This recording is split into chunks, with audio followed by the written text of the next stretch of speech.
جريمة بشعة بكل كلمة اللي وقعت بمنطقة سيدي يوسف بن علي بمدينة مراكش، اللي مشى ضحيتها شاف في المقتضى العمر ديالو اللي عنده 24 سنة فقط من طرف رجل يبلغ من العمر 43 سنة. خليكم معنا باش نعرفوا تفاصيل القضية، وما تنسوش كيف ديما ديروا لنا جيم واشتركوا في القناة وخليوا لنا التعاليق ديالكم والآراء ديالكم. نبداو على بركة الله. جريمة بشعة بكل كلمة اللي خلات مدينة مراكش ليلة الأحد ما تنعش، وحسب المعطيات الأولية تمت الجريمة في درب الشعبة من طرف أربعيني، كما يشاع كان أنه كان لابس جلابة ومخبي تحت منها السلاح الأبيض ديالو، وغير بالو الضحية ديالو الشاب اللي كيبلغ من العمر يلا 24 سنة جبد السلاح ديالو وعطاه ضربة مباشرة اللي خلات تسبب في الوفاة ديالو، وقام بالإفرار إلى وجهة مجهولة. وكذلك كما أكدت شهود عيان اللي كانوا في عين المكان أنه ما كان شي مشاجرة أو مشادة كلامية بين الطرفين قبل وقوع الجريمة، مما كيدل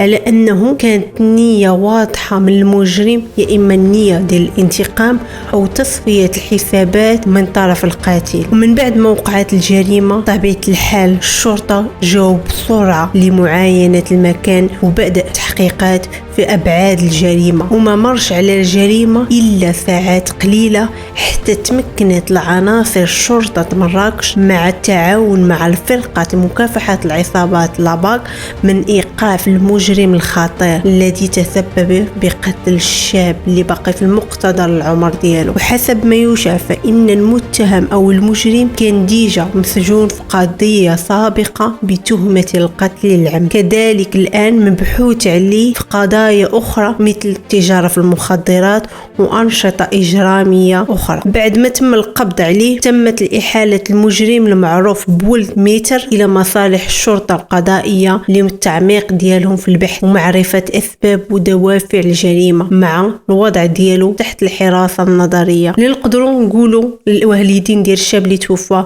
أنه الله يرحمه والله يرزقهم الصبر، كما نقدروا نقولوا اليوم هو لا حول ولا قوة إلا بالله. ومع الأسف أننا باقي كنشوفوا حال هذه الجرائم كيوقعوا في بلادنا، واخا كاين تطور كبير في الشرطة وفي الأمن، ولكن باقي كنشوفوا جرائم بشعة وبطريقة الغدر. نتمنوا الرحمة لي والرحمة للجميع. ما تنسوش كيف ديما ديروا لنا جيم واشتركوا في القناة وخليوا لنا الآراء ديالكم والتعاليق ديالكم في هذه القضية.